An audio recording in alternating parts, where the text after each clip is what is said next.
नमस्कार दोस्तों, आप सभी का स्वागत है आपके अपने YouTube चैनल मैथ सॉल्व पर। दोस्तों आज हम लोग लूसेंट सामान्य विज्ञान में केमिस्ट्री का पार्ट 26 देखेंगे और इसमें आज हम लोग विलयन के बारे में बहुत ही विस्तार तरीके से पढ़ेंगे कि विलयन कितने प्रकार का होता है, विलयन में विलेय और विलायक क्या होता है। दोस्तों सारे टॉपिक को आज हम लोग बहुत ही अच्छे तरीके से पढ़ेंगे और आज के बाद आपको अगर सॉल्यूशन से कोई भी क्वेश्चन आता है तो आपको नहीं छूटेगा।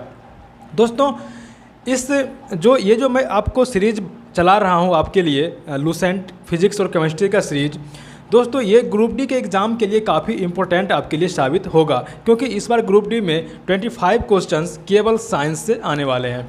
तो चलिए दोस्तों बिना समय को गवाए स्टार्ट करते हैं आज का वीडियो।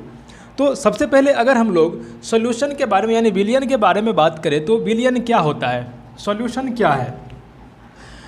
तो एक निश्चित ताप पर, यहाँ पर सबसे फर्स्ट टर्म लिखा हुआ है आपका कि एक निश्चित ताप पर, ताप को न घटा रहे हैं न बढ़ा रहे हैं, एकदम निश्चित ताप है। यानी कि अगर आपका रूम टेम्परेचर 25 डिग्री सी है तो उसी 25 डिग्री सी पर उसको आपको कम नहीं करना है, ज़्यादा नहीं करना है। तो कह रहा है कि एक निश्चित ताप पर दो या दो से अधिक पदार्थों का समांग मिश्रण विलयन कहलाता है। आपको हमने एक निश्चित ताप के बारे में बता दिया कि एक निश्चित ताप क्या होता है, यानी कि एक कांस्टेंट टेम्परेचर। तो निश्चित ताप वैसा ताप होता है जिस ताप को हम नहीं घटा रहे हैं और नहीं बढ़ा रहे हैं, यानी कि वो निश्चित है, कांस्टेंट है। ठीक है, तो उसी ताप पर दो या दो से अधिक पदार्थों का समांग मिश्रण, समांग मिश्रण क्या होता है मैंने आपको मिश्रण में बताया होगा कि समांग मिश्रण और विसमांग मिश्रण, यानी कि होमोजेनियस मिक्सचर और हेटेरोजेनियस मिक्सचर। तो होमोजेनियस हेटेरोजेनियस यानी कि समांग और विसमांग मैं आपको एक बार फिर से बता देता हूँ, अगर आप भूल गए होंगे तो आपको ये रिवाइज हो जाएगा। जैसे देखिए यहाँ पर एक कंटेनर है, ठीक है, इसमें मान लीजिए कि इस कंटेनर में बालू और चीनी का मिश्रण है। इस कंटेनर में क्या है कि बालू और चीनी का ये मिश्रण है। ठीक है, अब देखिए हम बालू और चीनी को कितना भी मिक्स कर देंगे तो क्या पूरे मिश्रण में बालू और चीनी समान मात्रा में रहेगा? नहीं रहेगा। कहीं पर चीनी का मात्रा ज़्यादा रहेगा तो कहीं पर बालू का मात्रा ज़्यादा रहेगा। तो इस टाइप के मिश्रण को क्या कहते हैं? विसमांग मिश्रण, यानी कि सभी जगह पर समान मात्रा में दोनों पदार्थ नहीं है, कहीं पर ज़्यादा है कहीं पर कम है। और यहाँ पर है समांग मिश्रण। तो समांग यानी कि होमोजेनियस मिक्सचर। तो होमोजेनियस में क्या होता है कि मिश्रण में जो विलेय और विलायक की मात्रा है वो दोनों सभी जगह पर समान रूप से बटा हुआ रहता है। ठीक है, जैसे चीनी और पानी को मिलाएंगे, अगर पूरी तरह से मिक्स हो जाता है तो क्या कहीं पर आपको चीनी ज़्यादा या कहीं पर आपको चीनी कम मिलेगा? नहीं, क्योंकि पूरा विलयन में उसमें चीनी और पानी की मात्रा समान मिलने वाली है। तो एक निश्चित ताप पर दो या दो से अधिक पदार्थों का समांग मिश्रण को हम लोग क्या कहते हैं? विलयन कहते हैं। विसमांग मिश्रण होगा तो विलयन नहीं होगा। ठीक है, यहाँ तक आपको समझ में आ गया। अब देखिए विलयन में दो पदार्थ होता है, किसी भी विलयन में दो पदार्थ होता है। एक वैसा पदार्थ होता है जिसमें किसी चीज़ को हम घुलाते हैं। जैसे अगर हम लोग चीनी और पानी का विलयन लेंगे तो यहाँ पर एक चीनी हो जाएगा, एक पानी हो जाएगा। पानी जो है सो चीनी को घुला लेता है, इसलिए पानी जो है सो विलायक कहलाता है। विलायक यानी कि वह दूसरे को अपने में घुला लेता है तो विलायक कहलाता है। और यहाँ पर एक चीनी है जो कि घुल जाता है तो चीनी को हम लोग विलेय कहते हैं। ठीक है, तो विलेय और विलायक को मिला करके ही विलयन बनता है। यहाँ तक आपको समझ में आ गया। विलेय और विलायक मिलता है तभी विलयन होता है। जो पदार्थ घुल जाता है, जो पदार्थ घुलता है उसको विलेय कहते हैं और जो पदार्थ घुलाता है उसको विलायक कहते हैं। ठीक है, विलेय यानी कि सॉल्यूट और विलायक यानी कि सॉल्वेंट। अब हम लोग देखेंगे कि सॉल्यूट और सॉल्वेंट यानी कि विलेय और विलायक क्या होता है। ठीक है, देखिए सॉल्यूट यानी कि विलेय, विलयन में जिसकी मात्रा कम हो उसको क्या कहते हैं? विलेय कहते हैं। और विलयन में जिसकी मात्रा अधिक हो उसको हम लोग क्या कहते हैं? विलायक कहते हैं। क्या आपने चीनी और पानी का शरबत बनाया है कभी? तो क्या आपने कभी ऐसा किया है कि चीनी की मात्रा आपने ज़्यादा डाल दिया और पानी की मात्रा कम डाल दिया? क्या वो घुलेगा? नहीं घुलेगा। तो विलयन में जिसकी मात्रा कम होती है उसको विलय कहते हैं और जिसकी मात्रा ज़्यादा होती है उसको विलायक कहते हैं। तो पानी की मात्रा ज़्यादा होगी इसलिए पानी को विलायक कहेंगे और चीनी की मात्रा कम होगी इसलिए चीनी को विलय कहते हैं। अब देखिए इसके बाद मैं आपको एक टर्म बता दूं जो कि काफ़ी इम्पोर्टेंट है कि जिस पदार्थ का डाई इलेक्ट्रिक नियतांक जितना अधिक होगा वह उतना ही अच्छा विलायक होगा। ठीक है, अब ये डाई इलेक्ट्रिक नियतांक क्या है ये मैं आपको डिटेल में नहीं बताने वाला हूँ, क्योंकि इसको डिटेल में बताएंगे तो आपको बहुत ही ज़्यादा टाइम लग जाएगा। बस आपको याद रखना है यहाँ पर कि जिस पदार्थ का डाई इलेक्ट्रिक नियतांक यानी कि डाई इलेक्ट्रिक कांस्टेंट जितना अधिक होगा उसकी विलेयता उतनी ही अधिक होगी। ठीक है, जैसे जल का डाई इलेक्ट्रिक नियतांक अधिक होता है इसलिए जल को यूनिवर्सल सॉल्वेंट यानी कि यूनिवर्सल विलायक कहते हैं। जैसे कि आपको मान लीजिए कि दो पदार्थ दिया हुआ है, एक का दिया हुआ है डाई इलेक्ट्रिक नियतांक 1 और एक का दिया हुआ है 0.5। आपको पूछेगा कि दोनों में से अच्छा विलायक कौन है, तो दोनों में से अच्छा विलायक वही होगा जिसका डाई इलेक्ट्रिक नियतांक ज़्यादा होगा, यानी कि जिसका डाई इलेक्ट्रिक नियतांक 1 है वह अच्छा विलायक होता है। ठीक है, तो यहाँ तक आपको समझ में आ गया। अब देखिए, अब विलयन जो है, विलयन के कितने प्रकार होते हैं। तो दोस्तों विलयन जो है तो विलय की मात्रा के आधार पर विलयन 3 प्रकार के होते हैं। विलयन में विलय और विलायक होता है। तो विलय की मात्रा के आधार पर यानी कि किसी भी विलयन में कितना विलय घुला हुआ है उसकी मात्रा के आधार पर जो विलयन होता है वो 3 प्रकार का होता है। एक होता है संतृप्त यानी कि सैचुरेटेड विलयन, एक होता है असंतृप्त यानी कि अनसैचुरेटेड, एक होता है अति संतृप्त यानी कि सुपर सैचुरेटेड। ठीक है, इसको समझने से पहले मैं आपको एक चीज़ बता देता हूँ कि जैसे मान लीजिए कि आपको चीनी और पानी को घोलना है। ठीक है, आपने एक किसी कंटेनर में पानी ले लिया और आप चीनी की थोड़ा सा मात्रा उसमें डाल देते हैं तो वह घुल जाता है। ठीक है, वह पूरी तरीके से घुल जाता है। अब उसमें थोड़ा सा और मात्रा डालेंगे तो भी वह घुल जाएगा। ऐसे धीरे धीरे अगर चीनी की मात्रा को बढ़ाते जाएंगे तो एक समय ऐसा आएगा जिसके बाद चीनी डालेंगे तो वह नहीं घुलेगा, वह चीनी ही रह जाएगा उसमें। तो जब हम चीनी मिलाना शुरू करते हैं तो उस टाइम ऐसा समय रहता है जब चीनी और डालेंगे तो भी घुलेगा।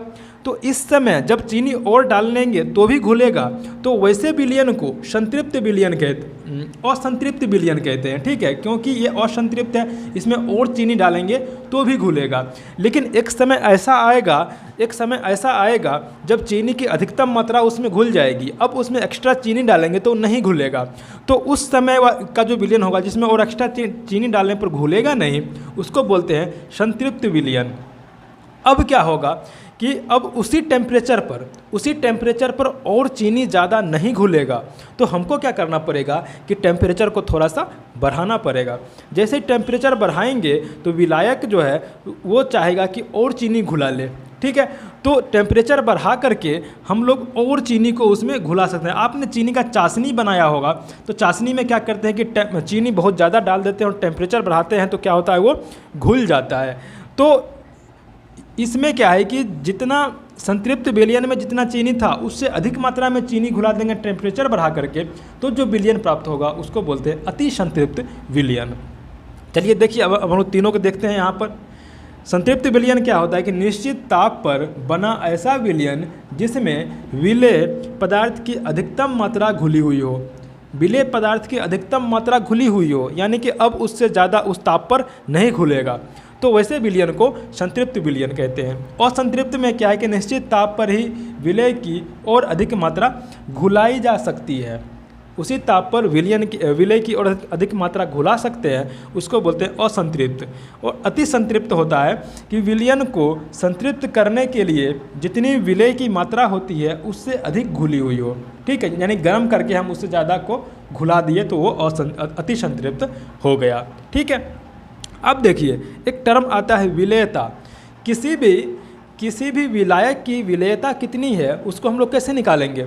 कोई भी विलायक अपने में कितना विलेय पदार्थ को घुला सकता है, अपने में कितना विलेय पदार्थ को मिला सकता है, तो उस विलायक की वो क्षमता को क्या कहते हैं, विलेयता कहते हैं।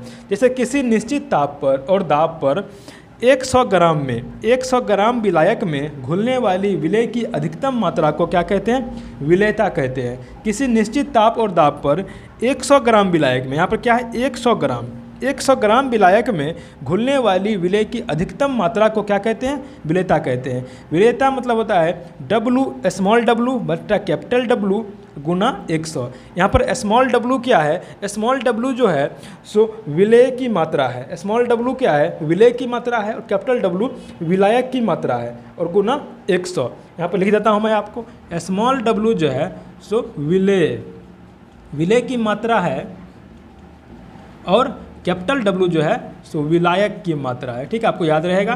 ठीक है, और दोस्तों आप लोग इसका या तो स्क्रीनशॉट लेकर के रख लेंगे या नोट्स ज़रूर बना लेंगे, जिससे कि आपको बाद में रिवाइज करने में काफ़ी आसानी होगी। ठीक है, चलिए आगे देखते हैं। अब देखिए आगे देखिए, ये जो विलियन है, विलियन वह अभी तो मैंने आपको विलियन का जो विलेय की मात्रा के आधार पर विलियन 3 प्रकार का बताया। अब हम लोग विलेय की मात्रा के आधार पर नहीं देखेंगे, अब हम लोग देखेंगे कि विलेय का जो कण है उसकी आकार के आधार पर, विलेय का जो कण है उसके आकार के आधार पर विलियन 3 प्रकार का भी होता है। जैसे एक है निलंबन, एक सस्पेंशन बोलते हैं, कोलॉइड और वास्तविक विलियन। ठीक है, अब देखिए निलंबन और कोलॉइड जो है सो विसमांगी विलियन है। निलंबन और कोलॉइड जो है सो विसमांगी विलियन है, और वास्तविक विलियन जो है सो समांगी विलियन होता है। ठीक है, ये विसमांगी है और ये समांगी। मैंने आपको विसमांगी और समांगी के बारे में बताया था, मिश्रण के बारे में, कि विसमांगी वैसा होता है जिसमें विलेय और विलायक की मात्रा हर जगह समान नहीं होती है, लेकिन समांगी में क्या होता है कि विलेय और विलायक की मात्रा हर जगह समान होती है। ठीक है, अब देखिए निलंबन क्या होता है, सस्पेंशन। दोस्तों आपने कभी अगर सिरप, दवा का जो सिरप होता है उसमें कभी लिखा हुआ देखा होगा, दवा का नाम लिखा रहेगा, उसके बाद लिखा रहेगा सस्पेंशन।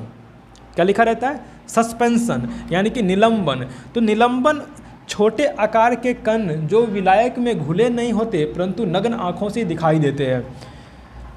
निलंबन वैसा विलयन है जो होता क्या है कि बहुत ही छोटा आकार का उसमें विलय होता है, जो विलायक में घुला हुआ नहीं रहता है। ठीक है, लेकिन उसको हम लोग नग्न आँख से, जो नंगे आँखों से देख सकते हैं उस कण को। ठीक है, और इसमें कण का जो विलेय का कण का आकार होता है 10⁻⁻5 सेंटीमीटर या इससे अधिक हो सकता है। ठीक है, इसका उदाहरण, निलंबन का उदाहरण आप देख सकते हैं नदी का गंदा पानी। नदी के गंदा पानी में आप उसका कण देख सकते हैं। नदी गंदा पानी में जो मिट्टी का कण रहता है वो आप देख सकते हैं। वायु में धुआं को आप देख सकते हैं, उस छोटा छोटा कण होता है उसका। ठीक है, अब देखिए कोलॉइड दूसरा नंबर पे क्या है? कोलॉइड है। इसका जो आकार होता है 10⁻⁵ सेंटीमीटर से 10⁻⁷ सेंटीमीटर के बीच होता है कोलॉइड के कण का आकार। नग्न आँखों से नहीं देख सकते हैं। अब देखिए धीरे धीरे क्या हो रहा है कि जैसे ही धीरे धीरे निलंबन से कोलॉइड पर जा रहे हैं, कोलॉइड से वास्तविक विलयन में जाएंगे, तो निलंबन में जो विलेय के कण का आकार होता है वो बड़ा होता था, कोलॉइड में उससे छोटा हो जाता है, और वास्तविक विलयन में काफ़ी छोटा हो जाता है विलेय के कण का आकार। ठीक है, तो कोलॉइड में देखिए, कोलॉइड में कण का आकार -10⁻⁵ सेंटीमीटर 10⁻⁷ सेंटीमीटर के बीच होता है, और इसको नग्न आँखों से नहीं देख सकते हैं। भाई इसको नग्न आँखों से हम देख सकते थे, अब इससे छोटा हो गया है, इसको नग्न आँखों से नहीं देख सकते हैं। तो नग्न आँखों से नहीं देख सकते हैं तो इसको हम लोग माइक्रोस्कोप से देख सकते हैं, तो इसको हम लोग अल्ट्रा माइक्रोस्कोप से देख सकते हैं। ये छन्ना पत्र के आर पार जा सकता है। ये निलंबन से छोटा हो गया तो ये छन्ना पत्र के आर पार आ जा सकता है। इसका एग्जाम्पल है दूध, गोंद, रक्त, स्याही। ये सब क्या है? कोलॉइड का उदाहरण है। ठीक है, जैसे दूध में भी बहुत सारे कण होते हैं, गोंद में भी कण होता है, रक्त में भी RBC, WBC, प्लाज्मा, ये सब क्या है? इसमें भी कण होता है जो कि दिखाई नहीं देता है, और स्याही में भी कण होता है। ठीक है, अब देखिए वास्तविक विलयन। वास्तविक विलयन में क्या होता है कि इसका जो कण का आकार होता है 10⁻⁸ सेंटीमीटर या इससे भी कम होता है। ठीक है, तो चीनी का जल में विलयन और नमक का जल में विलयन, ये सब क्या है? वास्तविक विलयन का उदाहरण, जिसको नंगा आँखों से तो हम लोग देख ही नहीं सकते हैं, और छन्ना पत्र के आर पार तो चला ही जाएगा ये, इसमें तो कोई डाउट ही नहीं है। ठीक है, अब देखिए विलयन का सांद्रण क्या होता है? विलयन का सांद्रण क्या होता है? Concentration of solution. अब देखिए विलयन के सांद्रण जो है सो विलयन दो प्रकार का होता है। एक तो सांद्र विलयन होता है, एक तनु विलयन होता है। सांद्र विलयन और तनु विलयन। तो जिसमें विलेय की पर्याप्त मात्रा घुली हो उसको हम लोग क्या कहते हैं, सांद्र विलयन कहते हैं। और इसी को हम लोग संतृप्त विलयन भी कहते हैं, सांद्र विलयन को ही संतृप्त विलयन कहते हैं। इसमें भी आप देख रहे हैं कि निश्चित ताप पर ऐसा विलयन जिसमें विलेय की अधिकतम मात्रा घुली हुई हो, यानी कि सांद्र विलयन उसको कहते हैं जिसमें विलेय की पर्याप्त मात्रा घुली हुई हो, उसमें और अधिक मात्रा में विलेय को नहीं घुला सकते हैं, तो उसको हम लोग सांद्र विलयन कहते हैं। और तनु विलयन में विलेय की कम मात्रा घुली हो, उसमें और अधिक मात्रा हम लोग घुला सकते हैं, तो जो असंतृप्त विलयन है उसको हम लोग तनु विलयन भी कहते हैं। ठीक है, अब 2 पॉइंट और आता है। ध्रुवीय पदार्थ ध्रुवीय विलायक में विलय होता है और ध्रुवीय पदार्थ अध्रुवीय विलायक में विलय होता है। बस आपको ये दोनों पॉइंट को ध्यान में रखना है कि ध्रुवीय पदार्थ, जो भी पदार्थ ध्रुवीय है वह ध्रुवीय विलायक में ही विलय होगा, जो पदार्थ अध्रुवीय है वह अध्रुवीय विलायक में ही विलय होगा। ठीक है, समझ में आ रहा है आपको? अब ये ध्रुवीय पदार्थ और अध्रुवीय पदार्थ क्या है और ध्रुवीय विलायक अध्रुवीय विलायक क्या है, इसको हम लोग बाद में देखेंगे। ठीक है दोस्तों, कल के वीडियो में ज़रूर मैं बताऊंगा आपको कि ध्रुवीय विलायक अध्रुवीय विलायक क्या होता है। ठीक है, तो दोस्तों आज का वीडियो अगर आपको अच्छा लगा है, वीडियो पसंद आया है, वीडियो समझ में आया है, इससे अगर आपको थोड़ा सा भी ग्रुप डी के परीक्षा में हेल्प मिलता है तो आप हमारे चैनल को ज़रूर सब्सक्राइब कर लीजिएगा और आप इस वीडियो को शेयर कर दीजिएगा। ठीक है, चलिए आप लोग अब स्क्रीनशॉट ले लीजिए, मैं साइड हो जाता हूँ। ठीक है, तो दोस्तों फिर मिलते हैं नए वीडियो में। Bye bye, take care, best of luck.